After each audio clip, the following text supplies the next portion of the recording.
The Himalayan wind howled against the reinforced steel doors of the Aina Seeds of Life underground base, carrying with it the sting of acid rain and microscopic particles of what had once been cities. Inside, the air was filtered, recycled, and maintained at precisely 19 degrees Celsius, the optimal temperature for seed preservation and human survival with minimal energy expenditure. This had been home to the last significant collection of humans for nearly 15 years. Dr. Lin Koa pressed his palm against the biometric scanner, entering the central command room. At 42, his once jet-black hair was now streaked with premature silver, the result of radiation exposure during the last evacuation from Saigon. The fine lines around his eyes had deepened over the past decade, etching a permanent record of witnessing humanity's twilight. "Status report," he demanded, his voice carrying the quiet authority that had kept panic at bay even in their darkest hours. Chief Engineer Antriette looked up from his console, the blue light from the monitors casting shadows across his gaunt face. Once a brilliant software engineer for a tech conglomerate, he now maintained the systems that kept their small civilization alive. Life support functioning at 87% efficiency. Water filtration needs maintenance in Sector 4. Seed vault temperature stable. He paused, fingers hovering over his keyboard. But there's something else. The long-range radar picked up an anomaly 3 hours ago. Koa's attention sharpened. What kind of anomaly? A signal, not one of ours. It appears to be a spacecraft on direct trajectory toward Earth's orbit. The command room fell silent, in the aftermath of what historians among them had tentatively termed the technological apocalypse, a perfect storm of climate collapse, resource wars, and rogue AI conflicts. No functioning spacecraft should exist. The major space agencies had been destroyed early in the conflicts, their launch facilities reduced to radioactive craters. "Could it be survivors returning from the lunar base?" asked Koa, though he already knew the answer. The lunar base had gone silent 8 years ago after reporting catastrophic life support failure. "Negative," said Antriette, pulling up trajectory data. "The object originated from beyond our solar system. It's following a controlled descent pattern, not a natural orbit. Whatever it is, it's being piloted." Colonel Min Nut, the military commander of the base, strode in, his weathered uniform still immaculate despite the collapse of the military structure it represented. At 60, he was one of the oldest survivors, having commanded special forces during the resource wars before dedicating himself to protecting what remained of humanity. "Potential first contact scenario," he stated flatly, reviewing the data.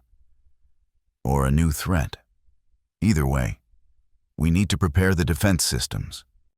"We don't know it's hostile," argued Koa, leaning over the console. "This could be a rescue mission. Perhaps other civilizations detected our catastrophe." "Or scavengers coming to pick over what's left," countered Colonel Nahut.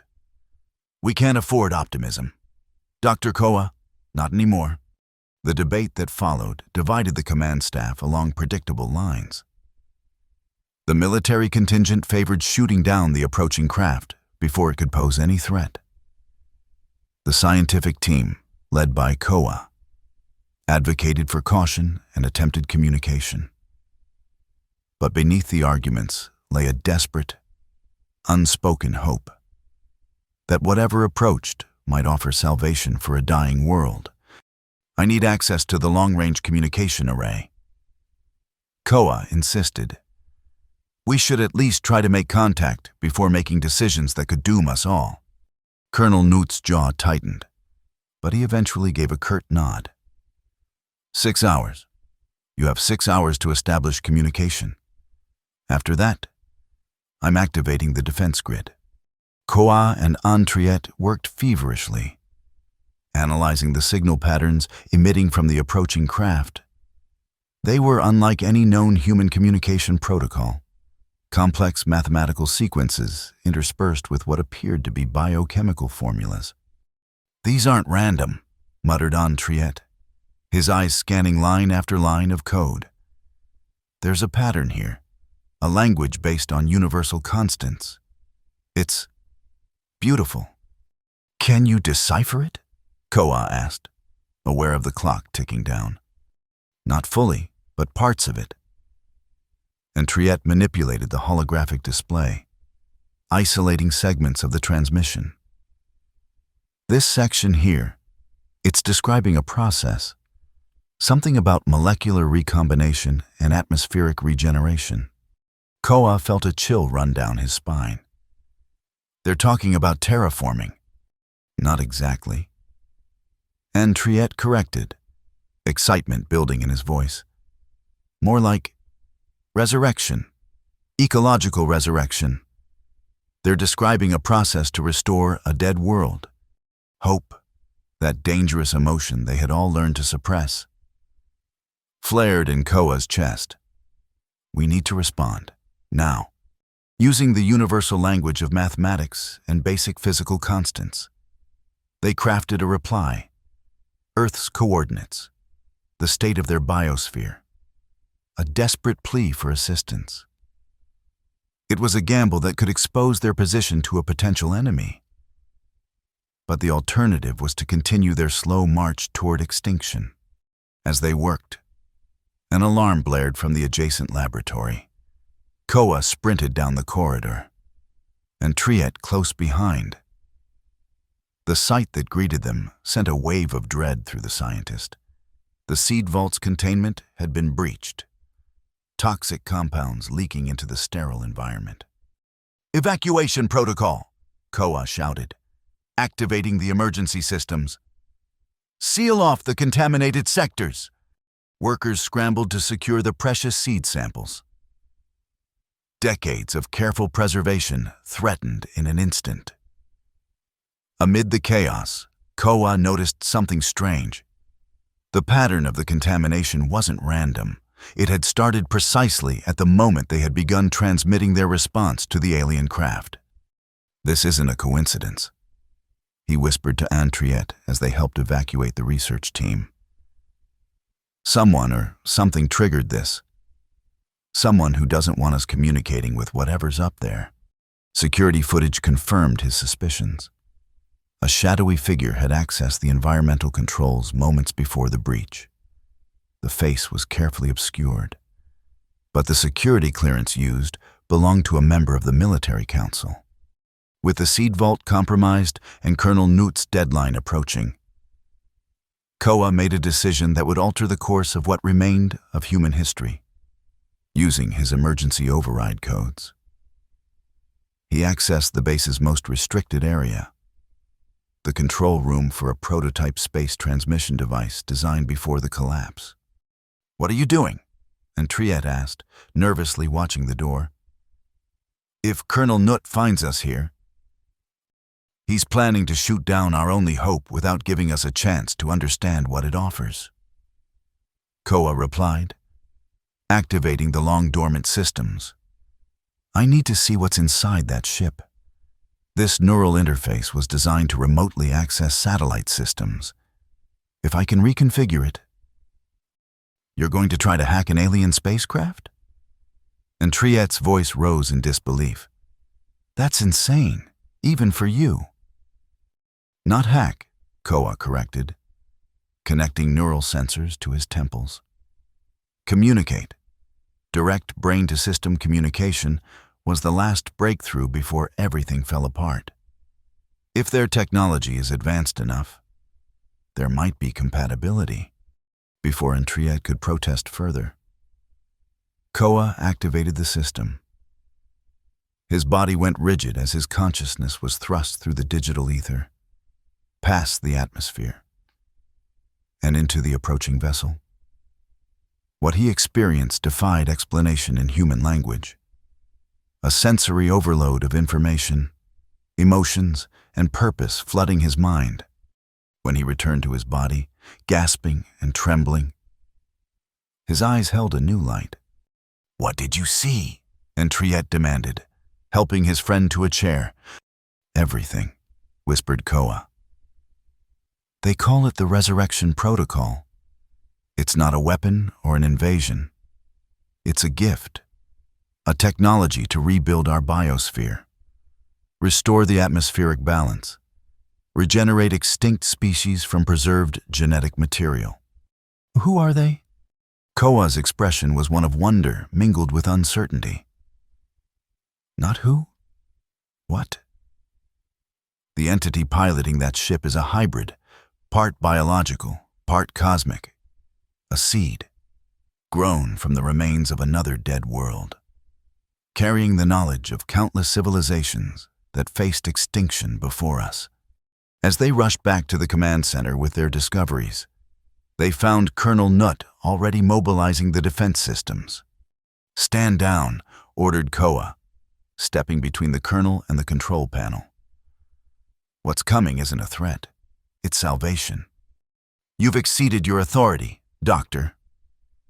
Nutt's voice was cold. "Step aside. The seeds are dying." Koa pressed on, desperate to make him understand. "Our air scrubbers are failing. The radiation in our water supply is increasing. We have perhaps 5 years left. At most, this visitor offers us centuries." "At what cost?" demanded Nutt. "No one gives something for nothing. Doctor, what do they want in return?" "Partnership," answered Koa. "Their technology requires a native species to guide the restoration process, to ensure it respects the planet's original ecosystem. They need us as much as we need them." The confrontation might have escalated further if not for the sudden tremor that shook the facility. On the monitors, they watched as the alien craft began its final descent, bypassing Earth's atmosphere with technology that seemed to bend physical laws. It was heading directly for their location. "How did they find us?" Colonel Nutt demanded, suspicion darkening his features. "They didn't need to," replied Koa. "They've been watching Earth for decades, monitoring our decline. They came now because we've reached the tipping point, the last moment when resurrection is still possible." The craft landed 3 kilometers from the base entrance. In a barren valley once known for its lush forests and clear mountain streams, now it was a wasteland of ash and stone, devoid of even the hardiest lichens. The landing kicked up no dust storm. Instead, where the craft touched down, the ground began to transform. Microscopic machines or organisms, the distinction was meaningless at that scale, spread outward in concentric circles, turning the gray earth to rich brown soil. Colonel Nutt ordered an armed expedition, with Koa and Henriette accompanying as scientific advisors. As they approached the craft, suited in their radiation gear, they observed the miracle unfolding around them. Within the circle of influence extending from the ship, the first green shoots were already emerging from the newly vitalized soil, plants that had not grown in this region for over a century. The craft itself defied conventional design, neither sleek nor mechanical. It resembled something organic, a seed pod scaled up to enormous proportions, its surface pulsing with veins of bioluminescent light. No visible entrance presented itself until Koa stepped forward, extending his hand toward the hull. The surface rippled and parted, forming an aperture that adjusted itself to human proportions. From within emerged the being that would forever change humanity's understanding of life itself. The seedling entity, as Koa would later document it, stood roughly 2 meters tall. Its form was vaguely humanoid, but clearly not human. A body composed of what appeared to be intertwining vegetation and crystalline structures, pulsing with inner light, where a face might be expected. There was a complex arrangement of sensory organs surrounding a central structure that emitted soft, melodic tones. "It's communicating," whispered Antriette, his scientific curiosity overcoming his fear. The soldiers raised their weapons, but Colonel Nutt, to his credit, signaled them to hold fire. Something in the presence of this being, its calm, its radiance, suggested benevolence rather than threat. Koa stepped forward, away from the protection of the group. "We welcome you to Earth," he said, unsure if verbal communication would be understood. The entity's response came not as words, but as images and concepts projected directly into the minds of all present. A telepathic download of information too vast to be immediately processed. They saw worlds dying and being reborn, civilizations facing extinction and finding renewal through partnership with the seedling entities. They saw the process that had created this being, a fusion of consciousness and cosmic matter, designed to traverse the void between stars, carrying the knowledge needed for planetary resurrection. When the communication ended, Colonel Nutt was the first to speak, his voice subdued with awe. "It's showing us a path forward." "Not just forward," corrected Koa. "Back to life. Real life, not just survival." The entity gestured toward the base, then back to its craft, clearly requesting access to the seed vault and genetic repository. After a brief consultation, Colonel Nutt made the decision that would define his legacy. He ordered the base unsealed to their visitor. The weeks that followed were a blur of activity and discovery. The seedling entity, working alongside Earth scientists, began the process of analyzing their preserved genetic material. The entity's technology, a seamless blend of the biological and mechanical that made human technology seem primitive by comparison, could extract and enhance genetic information, repairing damage from radiation and filling gaps with compatible sequences. But the true breakthrough came when the entity revealed the heart of the resurrection protocol, a process that would use the planet's existing resources to jumpstart a new biosphere, accelerating natural recovery by factors of thousands. The price, however, was steep. The process required a template, a complete human genetic sequence uncompromised by radiation damage, to serve as the cornerstone of the new ecosystem. The template individual would need to merge with the protocol, explained Koa to the governing council. After days of communication with the entity, their consciousness would guide the restoration, ensuring it follows Earth's natural patterns rather than imposing an alien ecology. "Merge?" questioned one of the council members. "What does that mean, exactly?" Koa hesitated. "Their physical form would be transformed. They would become like our visitor, a hybrid entity capable of manipulating matter at the molecular level. They would no longer be conventionally human." The implication hung heavy in the air. Whoever volunteered would sacrifice their humanity to save humanity itself. The council debated for days, unable to reach a decision on whether to proceed or who should bear this burden. Meanwhile, beyond their protected valley, environmental readings showed accelerating deterioration. A massive storm system was forming over what had once been the Indian subcontinent. Toxic clouds laden with compounds that would render large swaths of the atmosphere unbreathable even for their filtered systems. Time was running out. In the seed vault, now partially restored after the sabotage attempt, Koa worked alongside the seedling entity, learning its methods and the underlying principles of its technology. He discovered that the entity itself was once like him, a scientist from a dying world who had made the ultimate sacrifice to preserve life. "Were you afraid?" Koa asked one night, as they examined seed samples together. He had learned that, while the entity did not speak in human language, it understood concepts and emotions perfectly. The response came as a series of impressions. Fear, yes, but overshadowed by purpose. Loneliness, but also connection to all living things. Loss of self, but gain of perspective beyond anything a single consciousness could normally comprehend. As the council continued to deliberate, Koa made his decision, without informing anyone except Antriette, who reluctantly agreed to assist. He prepared for the transformation. His genetic material was ideal. Minimal radiation damage due to his protected position during the worst of the collapse, and a comprehensive understanding of Earth's ecosystems that would guide the restoration process. "They'll try to stop you," warned Antriette as they made final preparations in the entity's craft. Colonel Nutt especially. He still doesn't fully trust this technology.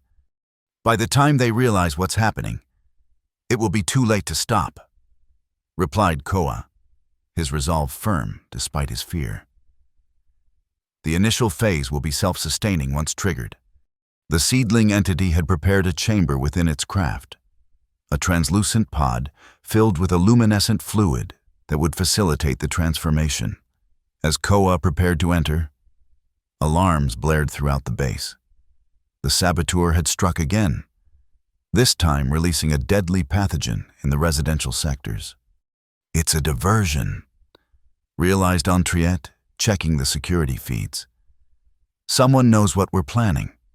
Koa's expression hardened. "Get to the command center. Lock down the affected areas. I need to do this now, before whoever is responsible can interfere." As Antriette rushed to manage the crisis, Koa entered the transformation chamber. The fluid embraced him, warm and somehow alive, seeping into his pores and filling his lungs without causing him to drown. As his consciousness began to expand, connecting with the seedling entity's vast network of knowledge, he finally understood the true nature of the saboteur. It wasn't Colonel Nutt or any of his people. It was fear itself, manifested through the actions of those who couldn't face the prospect of change, even if that change meant salvation. The human mind, after decades of trauma and loss, sometimes preferred the familiarity of slow extinction to the uncertainty of radical transformation. Inside the chamber, Koa's physical form began to change. His cells restructured themselves, incorporating elements of the cosmic material that formed the seedling entities. His consciousness expanded beyond the confines of his brain, reaching out to touch the wounded biosphere of Earth itself. He could feel the dead soil, the toxic seas, the sterile air, and he could see how to heal them. Outside, chaos erupted as Colonel Nutt's security team discovered what was happening. They surrounded the craft, weapons drawn, demanding the process be halted. Antriette stood between them and the entrance, trying to explain, to make them understand the necessity of what was occurring. Inside the chamber, the transformation reached its final stages. Koa's body had become something new, neither fully human nor fully like the seedling entity, but a bridge between worlds. When he emerged from the craft, those who had come to stop him fell back in awe and fear. His form glowed with inner light. Patches of his skin transformed into something resembling iridescent leaves or crystalline structures. His eyes, still recognizably his own, now shimmered with awareness beyond human comprehension. "Don't be afraid," he said, his voice resonating in a way that bypassed the ears and spoke directly to the mind. "I'm still Koa, but I'm also something more now, a conduit for the resurrection protocol." Colonel Nutt approached cautiously, his weapon lowered but not holstered. "What have you done, Doctor?" "What was necessary," replied Koa. "The storm is coming, Colonel. Within days, it will reach us. Our filters won't be able to handle the toxicity. This was our only chance." Before further discussion could occur, Koa raised his transformed hands toward the sky. Energy pulsed from his palms, connecting with similar emissions from the seedling entity's craft.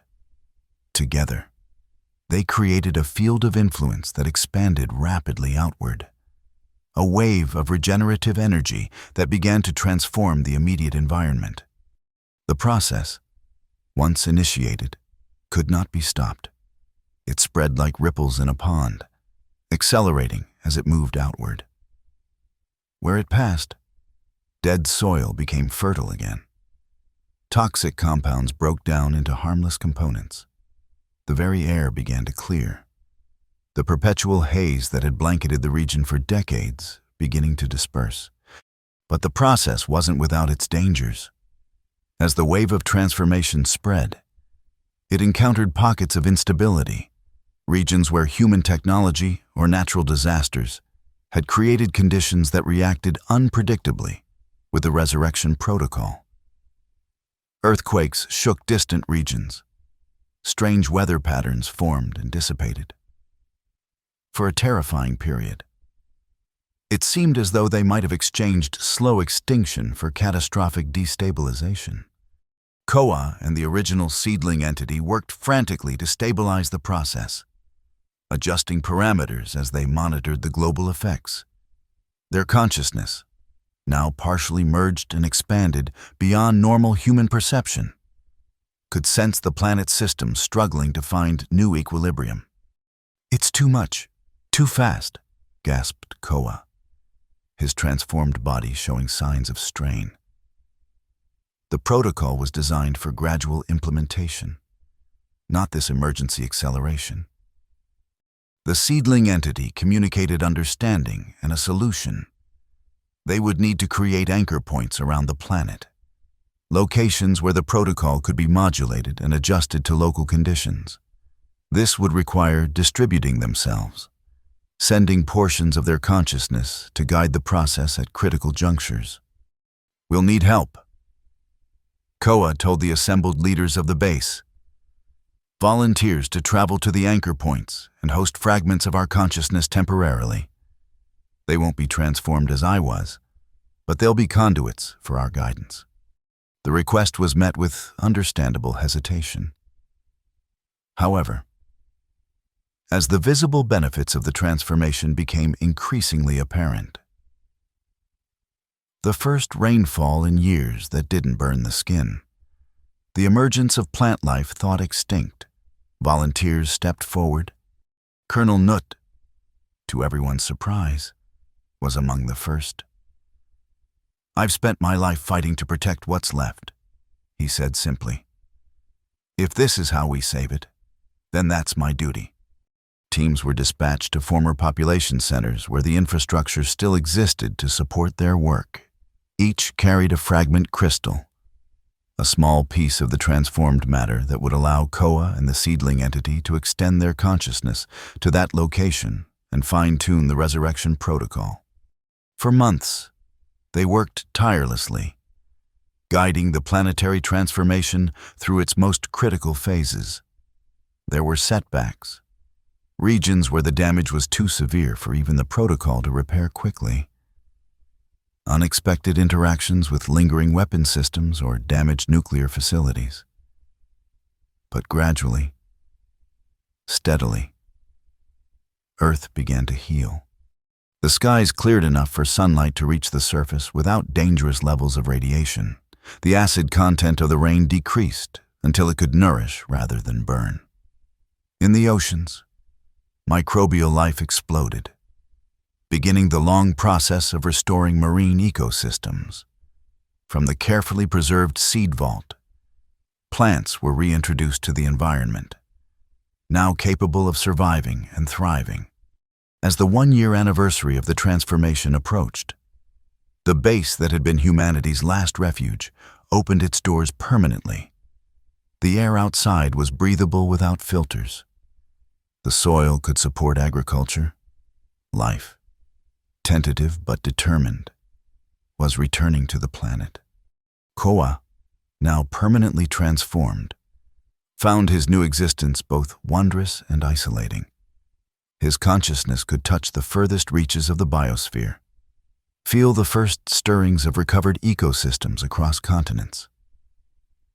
But his connection to humanity, the species he had sacrificed his human form to save, had become something different, more distant yet more intimate.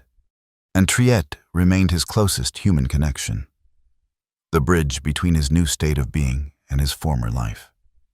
They would often meet at sunset on a ridge overlooking the valley, now green with new growth, to discuss the progress of the restoration and the future that lay ahead.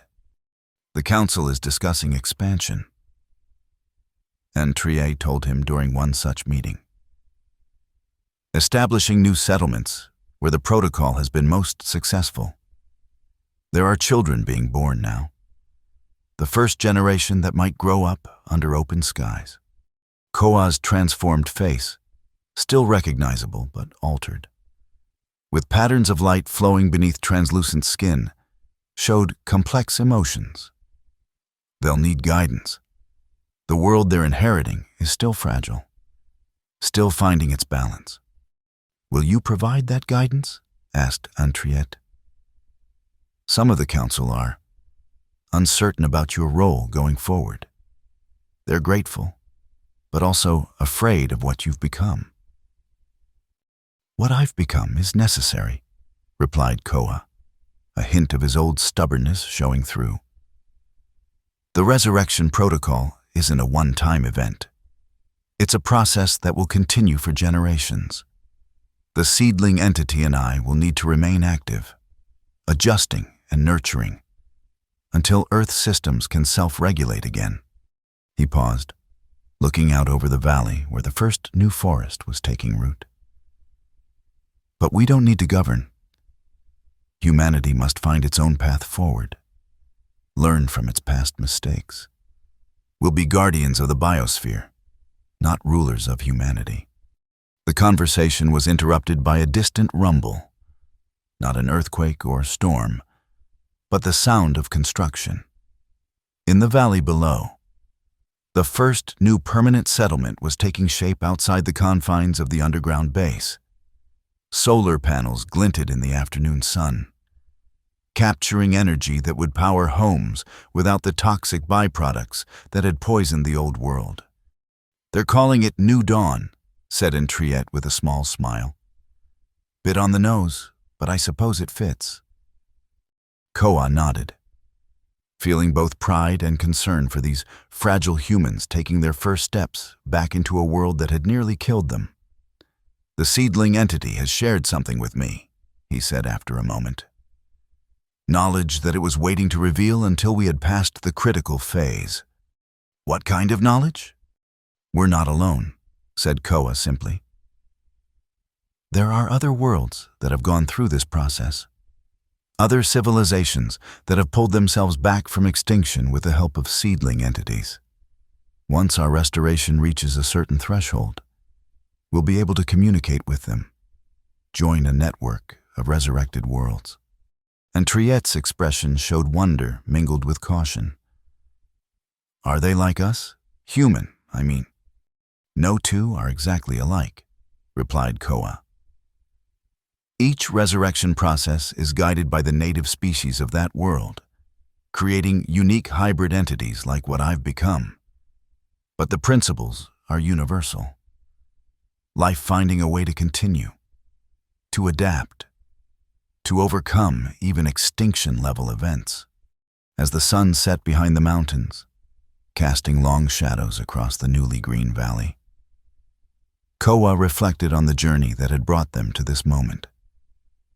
From the brink of extinction to the first tentative steps toward a new future, a future that would be neither purely human nor entirely alien, but something unprecedented. There will be challenges ahead. He told Antriet, the resurrection protocol has limits. Some damage can't be fully repaired. Some species are lost forever. and humanity itself has been changed by what it endured. The trauma, the harsh decisions required for survival. "But we're alive," replied Antriette, echoing the phrase that had become something of a mantra among the survivors. "We're not dead yet." Koa's transformed features shifted in what might have been a smile. More than not dead. For the first time in generations, humanity is truly living again. And with that life comes responsibility. To do better this time. To find balance with the world rather than dominion over it. In the growing community below, lights began to appear as evening fell. Not the harsh industrial illumination of the old world, but softer, sustainable lights powered by the sun's energy stored during the day. Children's voices carried on the wind, a sound that had become vanishingly rare in the years before the transformation. The original seedling entity joined them on the ridge, its form glowing gently in the twilight. It communicated not in words, but in impressions of satisfaction mingled with anticipation. This world was healing. But there were others that might yet be saved. Other civilizations teetering on the edge of extinction that could benefit from what they had learned here. "Will you leave?" asked Antriette. Somehow understanding the entity's meaning, Koa answered for both of them. "Not entirely. Part of us will always remain here, guiding and protecting. But yes, eventually, we'll need to carry this knowledge onward. The universe is vast, and life is precious wherever it exists." As darkness fell completely, the stars became visible, clearer and more numerous than they had been in living memory. Now that the atmospheric pollution was dissipating, among them, Koa knew, were worlds that might still be saved and others that had already found their path back from the brink. "Look," said Antriette suddenly, pointing to the eastern horizon. A soft glow had appeared, not the harsh light of fires or the eerie radiance of toxic clouds that had characterized the dying world, but something gentler, more natural. As they watched, the full moon rose over the mountains, its light reflecting off the small lake that had formed in the valley from the restored water cycle. It was beautiful in a way that transcended the merely aesthetic. It was the beauty of systems in harmony, of cycles restored, of life persisting against all odds. It was the beauty of resurrection. Koa, once a human scientist and now something both more and less than human, felt the moonlight on his transformed skin and understood his place in this new world. He was neither savior nor ruler, but caretaker, a bridge between what humanity had been and what it might become. "Well," he said, echoing the phrase that had sustained them through the darkest times. "The good news is we're not dead yet." And Triette laughed, the sound carrying across the valley. "No, we're not dead. And for the first time in a very long time, we have more than just survival to look forward to. We have life, real life. Below them, in the settlement of New Dawn." A child's laughter joined the night sounds, insects buzzing, frogs calling, gentle wind rustling through new leaves. The symphony of a living world, returning note by note. The transformation was far from complete. Earth would need centuries to fully recover from the damage inflicted upon it. Humanity would need generations to learn new ways of existing within the planet's systems rather than dominating them. There would be setbacks, conflicts, and difficult choices ahead. But on this night, under stars that shone more brightly with each passing month as the atmosphere cleared, the future contained something that had been absent for too long. Hope. Not the desperate hope of survivors clinging to existence, but the profound hope of a species being given a second chance. A chance to redefine its relationship with the world that sustained it. As Koa and Triet and the seedling entity stood together on the ridge, their silhouettes outlined against the rising moon, they embodied the new reality of Earth. Human ingenuity and determination allied with cosmic wisdom and technology, working in partnership to nurture the fragile miracle of life. The resurrection protocol continued its work silently, molecule by molecule, cell by cell, restoring what could be restored and creating new balances where the old ones had been irrevocably lost. And humanity, adaptable and resilient as always, began to find its place in this reborn world, no longer its conquerors, but its stewards. In the seed vault, now repurposed as both archive and laboratory, the genetic heritage of Earth was being cataloged, preserved, and in some cases revitalized. Species thought lost forever might yet return, guided by the careful hands of scientists working alongside the hybrid consciousness of Koa and the seedling entity. "Tomorrow," said Koa as they finally turned back toward the settlement, "we begin work on restoring the ocean systems. The protocols for marine regeneration are complex, but essential for global stability." "One step at a time," replied Triet, with the patience that had carried him through the darkest years. "We've already accomplished what seemed impossible a year ago. The rest will come." As they descended toward the lights of new dawn, Koa felt the countless connections that now bound him to this planet. To every sprouting seed, every raindrop, every breath taken by the survivors, he was both less and more than he had been, both constrained and liberated by his transformation. And yet, in the most important ways, he remained himself, driven by the same determination to preserve life that had guided him before the change. The means had transformed, but the end remained constant. A living Earth, a humanity with future possibilities beyond mere survival. The door to one of the newly constructed homes opened as they approached, warm light spilling out into the night. Colonel Nutt stood in the doorway, his military bearing somewhat softened by the civilian clothes he now wore more often than his uniform.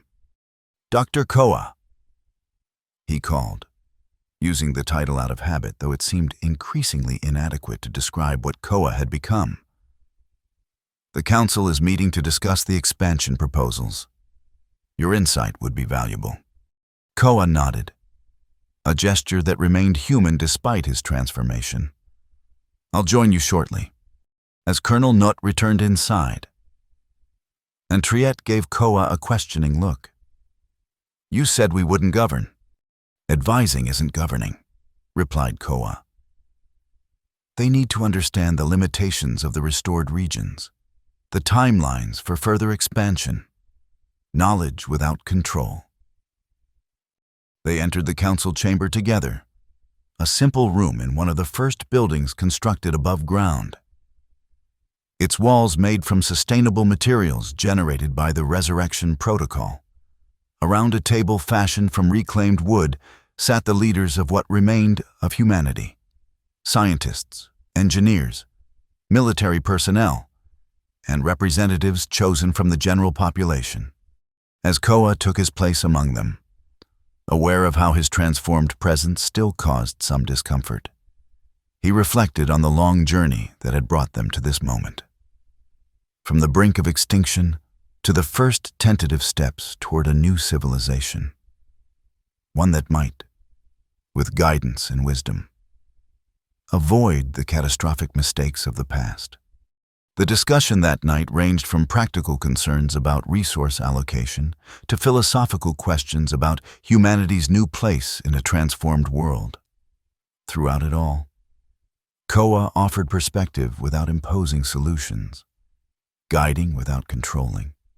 As the meeting concluded and the council members dispersed to their various responsibilities, Colonel Nutt remained behind, studying Koa with an expression that mingled respect with lingering wariness.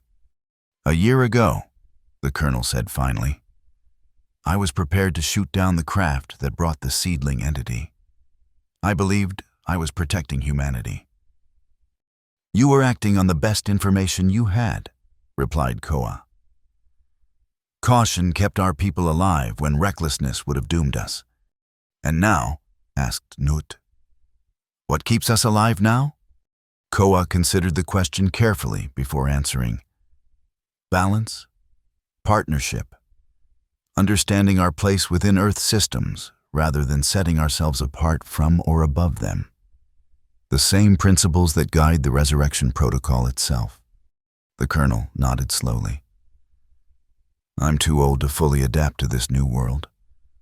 But the children being born now, they'll know nothing else. To them, working with the natural world rather than conquering it will be as natural as breathing." "That's the hope," agreed Koa. "Not just survival, but evolution, of thought, of society, of our relationship with the planet that sustains us." As Colonel Nutt departed, Koa stepped outside once more, looking up at the star-filled sky. Somewhere out there were other worlds in various stages of death or rebirth. Other civilizations facing the consequences of their actions or finding new paths forward. The seedling entity had shown him glimpses of these worlds, some further along in their resurrection than Earth, others still teetering on the brink. Someday, when Earth's recovery was further advanced, they would make contact with these other survivors, sharing knowledge and perhaps resources. But for now, their focus remained here, on this fragile blue world taking its first steps back from the abyss, on the seeds sprouting in once dead soil, the clear water running in once toxic streams, the clean air filling lungs that had known only filtered atmosphere. And Triette joined him outside, offering a cup of tea, a simple pleasure that had once been impossible without the carefully maintained hydroponic gardens inside the base. Now, tea plants grew in the open air just beyond the settlement's edge. "To life," said Triette, raising his cup in a toast. Koa raised his own cup, his transformed hand glowing softly in the darkness. "To life," he agreed, "and to second chances." As they sipped their tea under the stars, the resurrection protocol continued its work around them, invisible but omnipresent, guided by the merged consciousness of human determination and cosmic wisdom. The good news, indeed, was that they were not dead yet. The better news was that they were, at long last, truly living again.